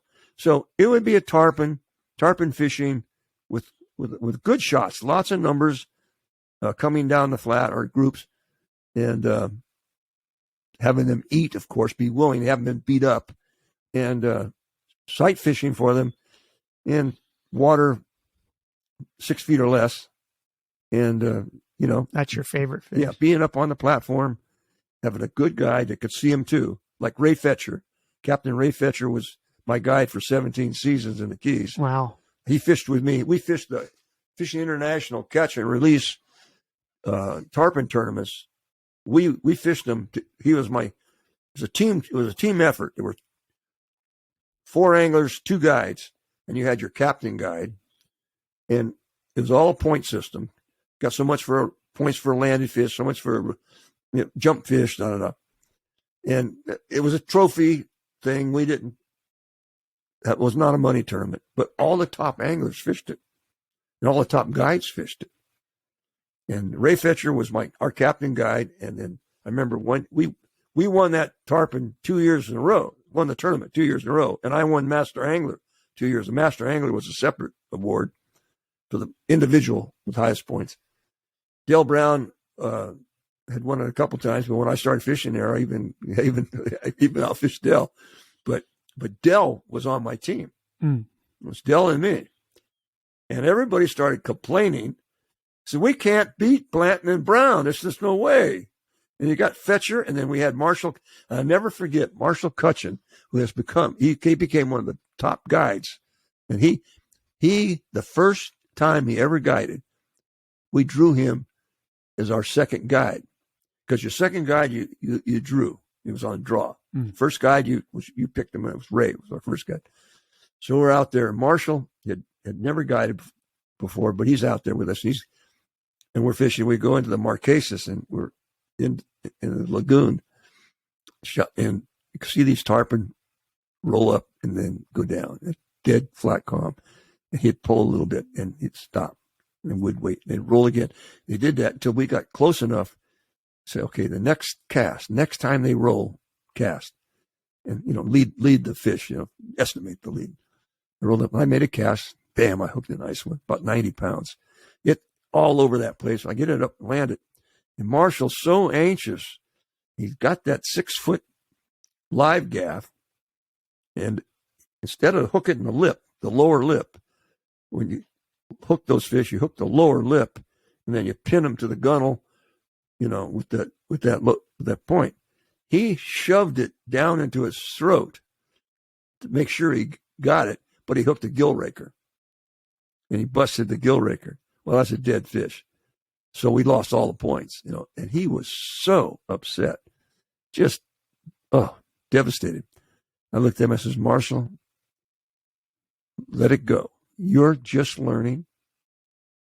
People make mistakes when they're learning. You were anxious. Let it go. We'll get more. I tell you what, he never made that mistake again. So you learn. And he ended up being one of the top guides in the Keys. Yeah.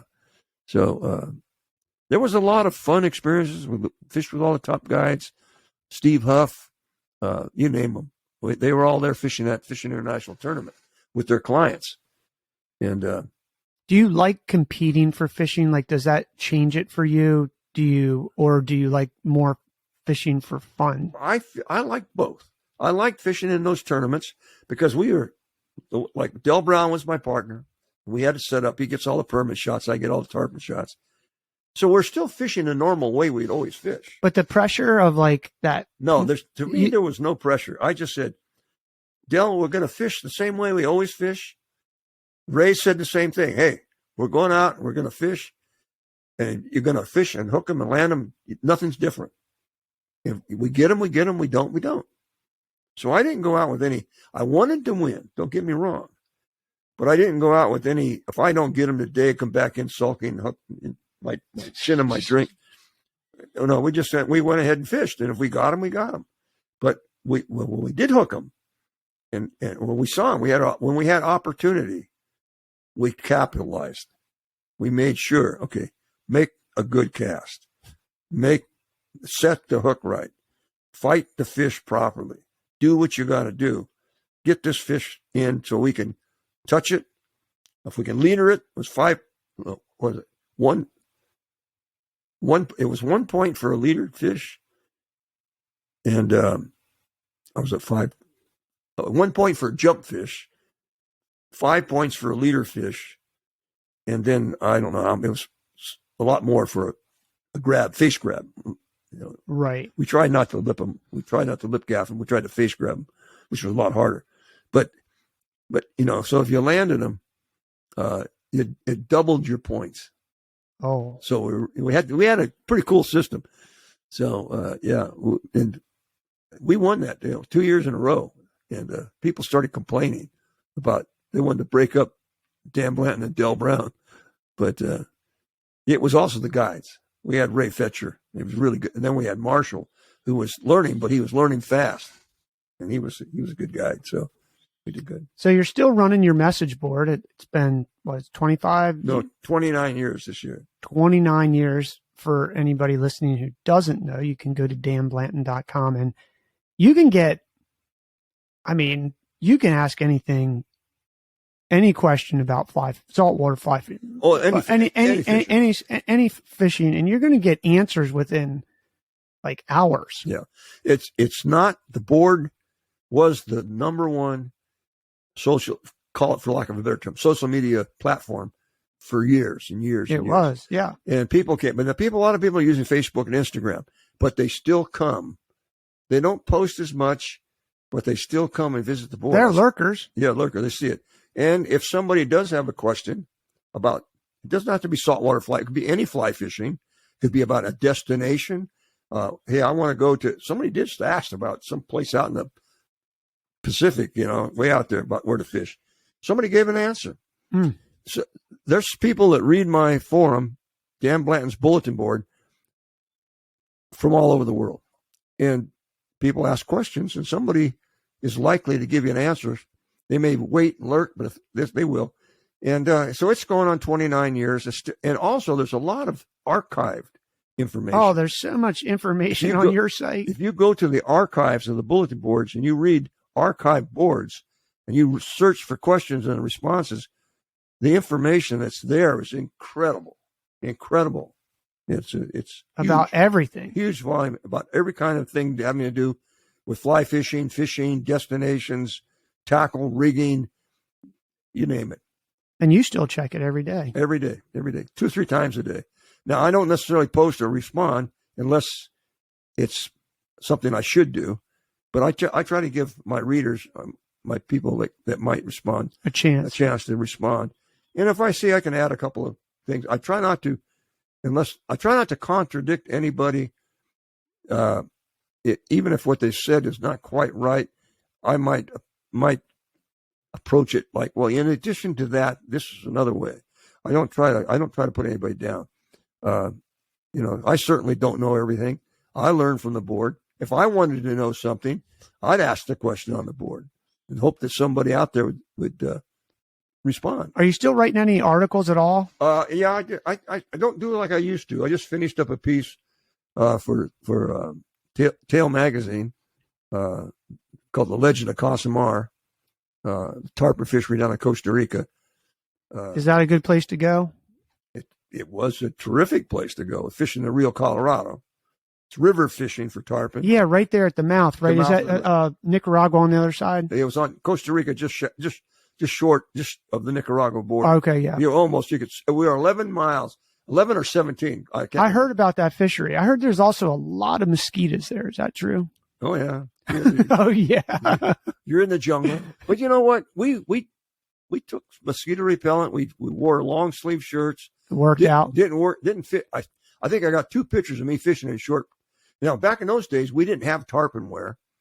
Yeah, right. You got pictures of me fishing with Levi's, in a checkered shirt. There no tarpon wear or anything like that.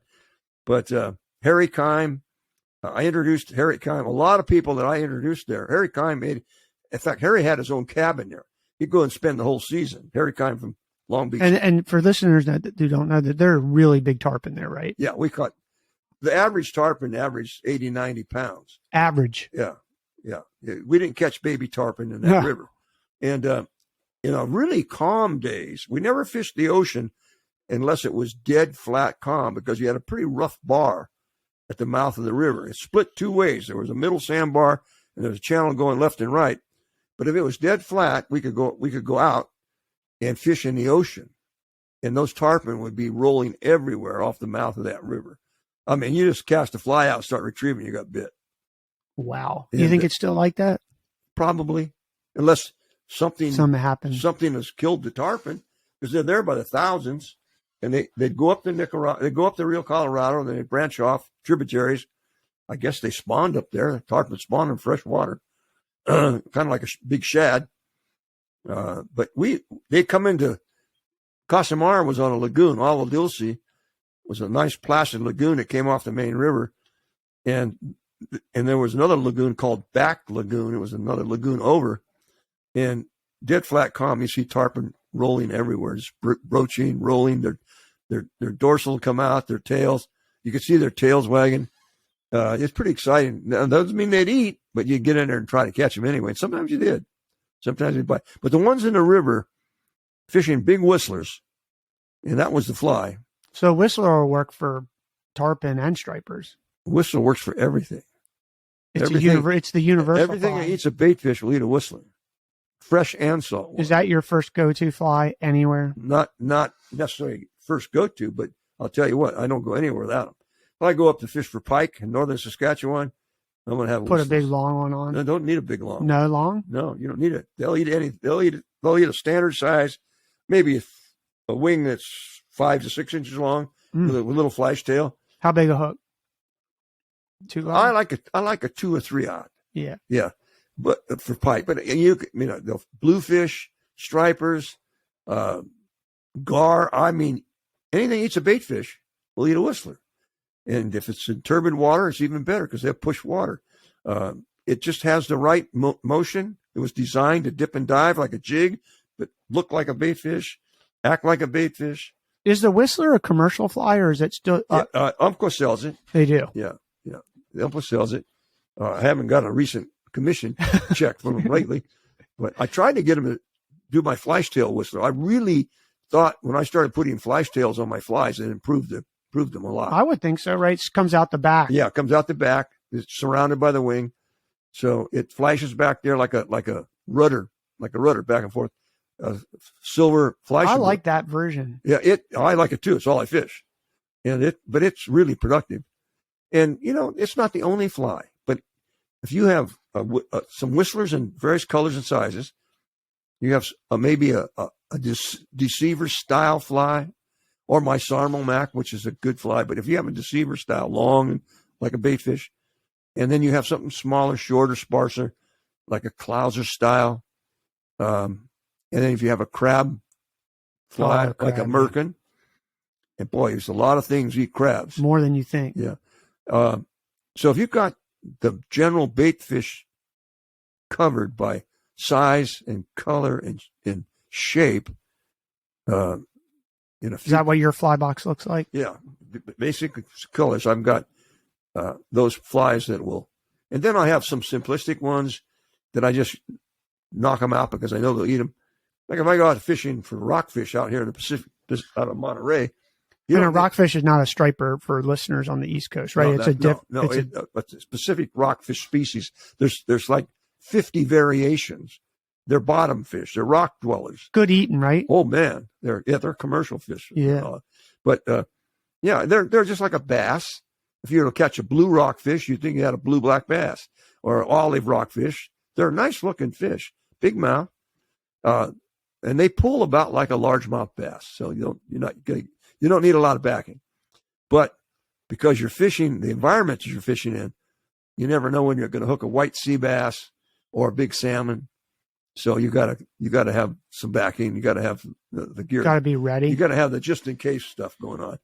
But the rockfish are fun. You get into a good school, and sometimes you got to use lead core line. Well, I always use lead core line or type a tungsten like a T14.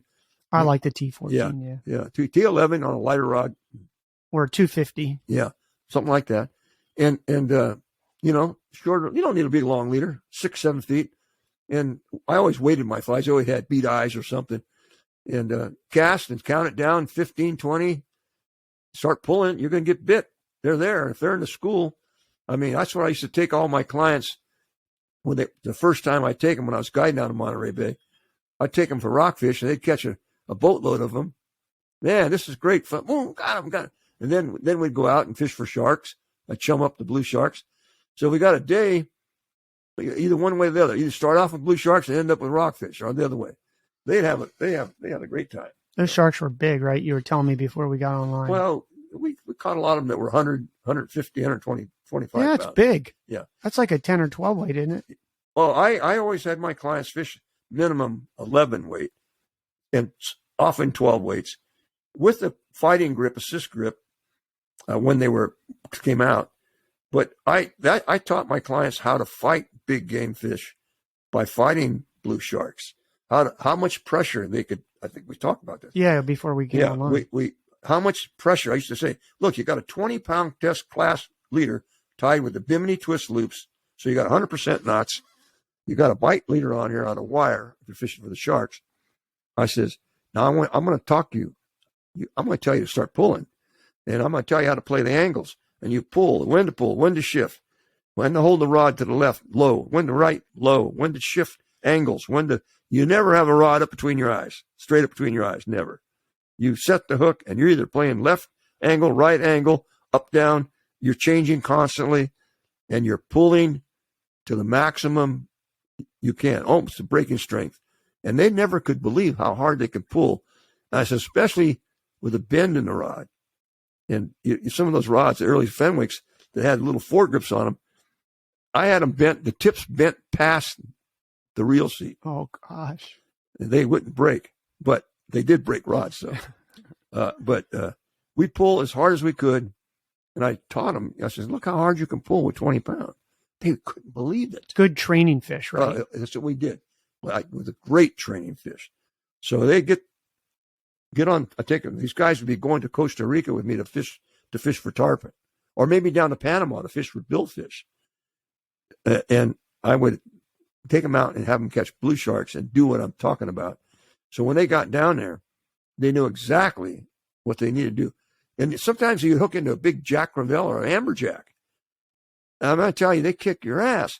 But you had to put the angles on them. You had to play them off. Or balance. you'd never get that fish. You'd never get it in otherwise.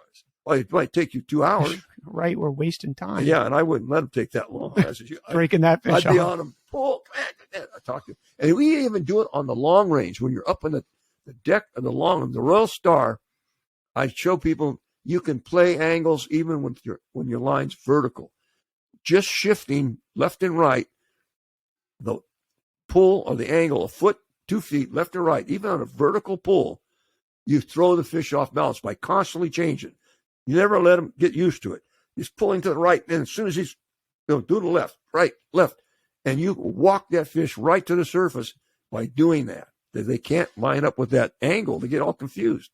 So you could do it with a vertical fight as well as a more horizontal fight. So, Do you think the modern tackle has really made a difference in allowing more people to be able to fly? I mean, fly casting, once you sort of get it, you get it. But to get there, it can be hard to do it. Do you think that all this modern technology has really made a big difference? I absolutely believe that the modern rods, the top end rods, and not all of them have to be from this country. The Japanese make some great sticks, but top end rods that are really designed for casting, but not only casting, but fish fighting as well. So you don't go out and fish for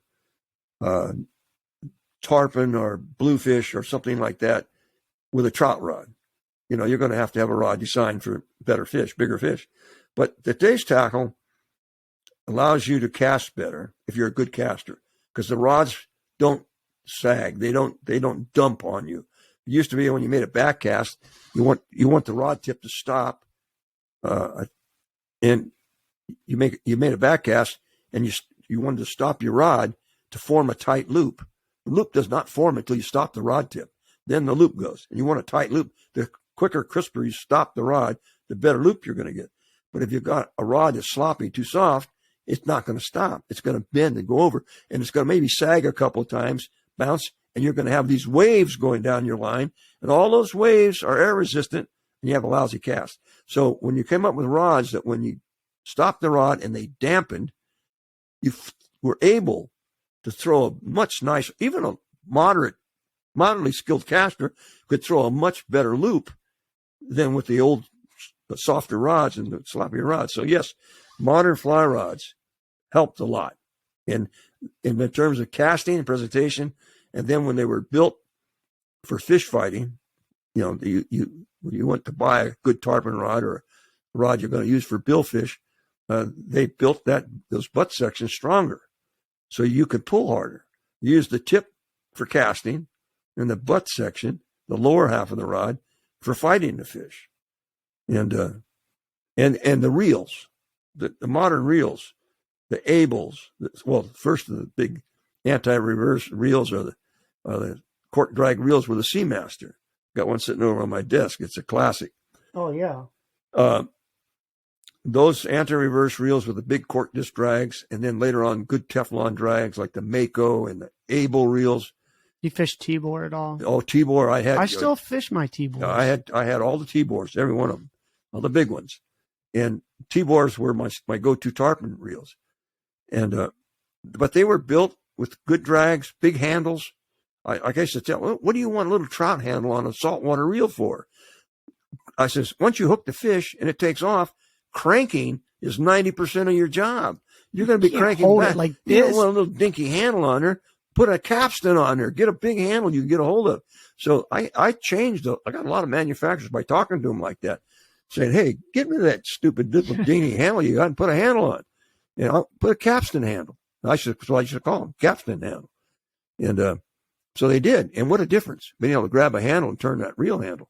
And they weren't multiplying reels. They made them, but that's not what everybody the top angle. We always use single action cork disc drags or good Teflon drags with a big handle and a big diameter with a lot of backing. And the combination of good rods and superior reels like Makos and Seamasters and others like it made a difference. And you start looking at all the people showing up on the Florida Keys Flats or anywhere else. That's what they had. And the lines too. You didn't have to make your own sinking lines. Absolutely. The modern weight forward saltwater tapers, specially made for saltwater, were shorter, quicker casts. Then you had lines that had a really thicker front taper and a little bit and taper to the rear, made for turning over big bugs. So you had more of a weight forward thing, so the weight could turn over a popping bug or a big bug. Then you had longer tapers for better presentation, but still be able to make a long cast. So you had everything. You could buy combinations of tapers, multi-density lines. So 10 feet of it floated or sank. Another 10 feet was a little slower sinking. You had multi-density lines. So you had fly lines that meet almost any condition. So I got stacks of them. So if I want to go to fish this or that, I got a You're line. ready to go at any moment. Yeah, I got a line that will meet that condition.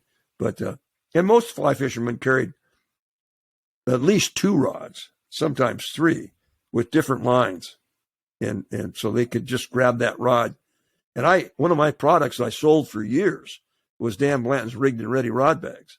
I still have that. I use them. They're all stacked in my garage. Yeah, right there. Yeah, I've got. They're the best ones. Yeah, but I lost my manufacturer.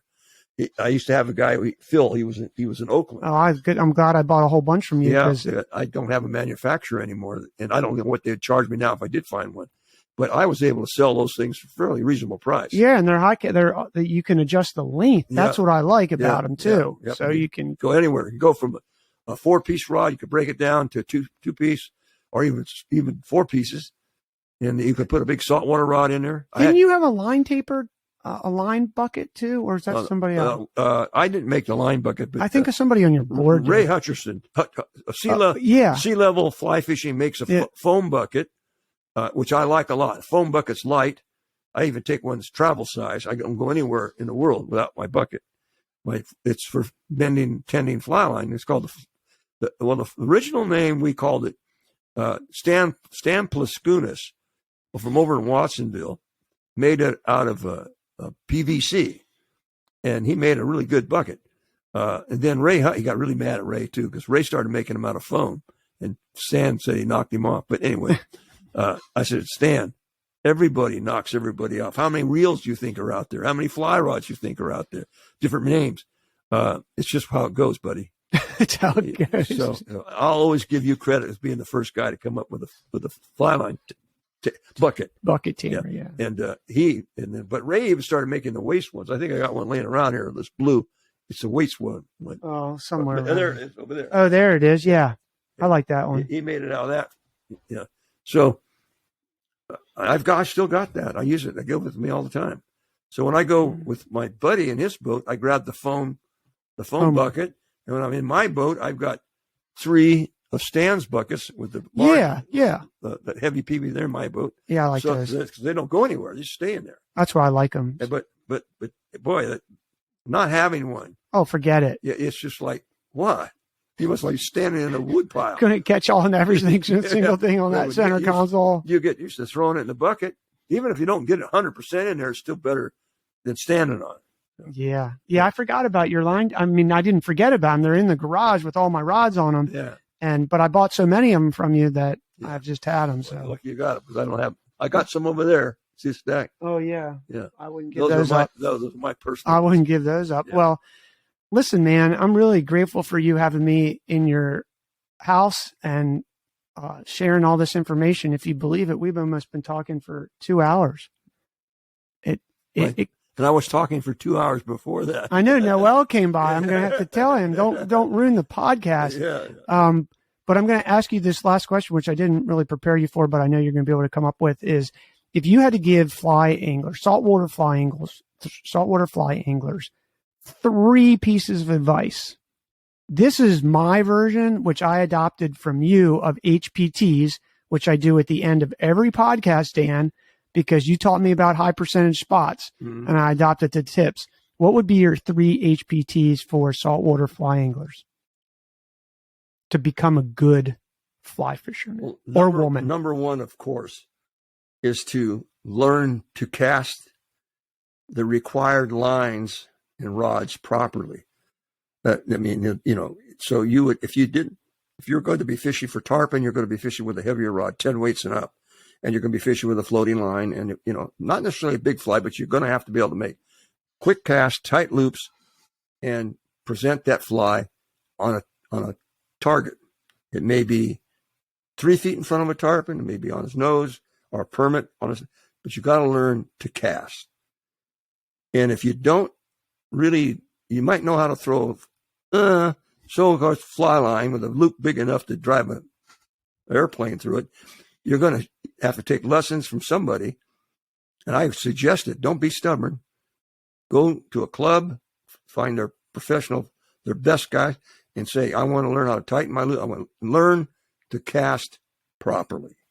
And that might be you learn how to false cast with a floating line and make accurate presentations with a floating line, whether it be for trout, bass, tarpon, bonefish. You learn how to handle a floating line.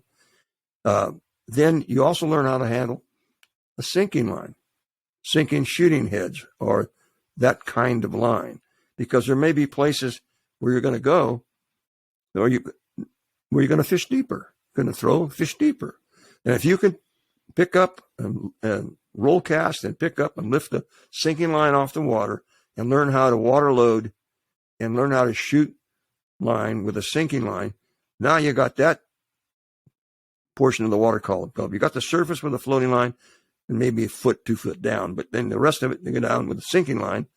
You got the water column covered. And then learn how to handle tiny flies and long leaders. So learning how to cast properly, learning how to handle the primary lines that we're using in the sport that fit what you're going to fish for. Now, if you're going up to fish for pike in northern Saskatchewan, and you're going to be fishing in the lakes and the lagoons that are 2 feet to 3 feet deep, but you're going to be throwing a 5, 6, 7 inch long lefty receiver style fly on a 2-aught hook, you're going to need a weight forward 9 or heavier line, 7 weight and up rod. You're going to know how to have to cast that, and that fly is pretty good size. So it comes winging by your ear if you can't handle it tight loop. And so learning to cast is number 1. And then I would say secondly is know your rod, know your reel, and learn how to clear line when you do hook a big fish. And clear line, fish is taken off.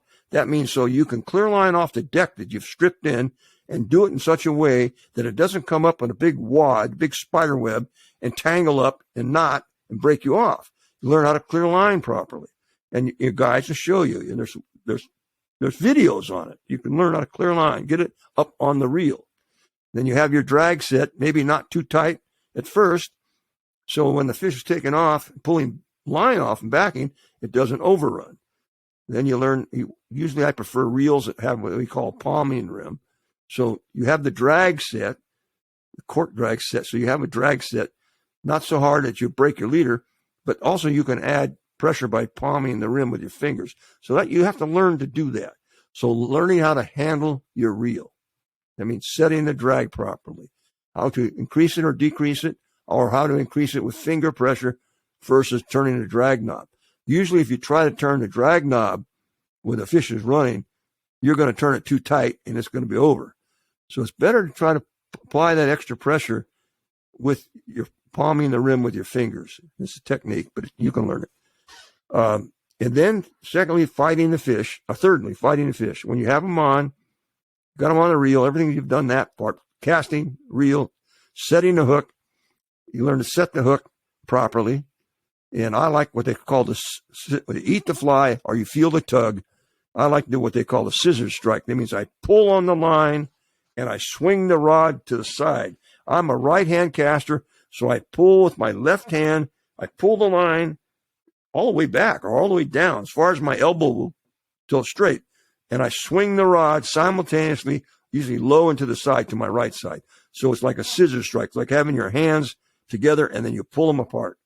Other people like what they call a strip strike. They just keep pulling and they pull the line straight back. But if the fish is coming straight at you and you're pulling straight back, sometimes you don't catch up to the fish and he's still coming or it's still coming. But if you do the scissors strike, you move far more line. You swing the rod, pull the fly. You're going to move enough line to stick the fish. And then you can always come tight. When the fish comes tight, you can add a little more pressure. So casting, line handling, setting a hook, reel, adjustment. That's number 2. That's kind of a combination of adjusting drag, palming the reel, handling the reel when you got the fish on. And then thirdly is fish fighting. You've got to know. The third one is how to put the angles on the fish, how to put the pressure on. If you just hold the rod straight up between your eyes and it's out there 150 yards, you're not doing anything. You've got to pull on the fish and you've got to pull on the angles. You got to pull against the fish's head. You pull towards its tail. You've got to pull it off balance.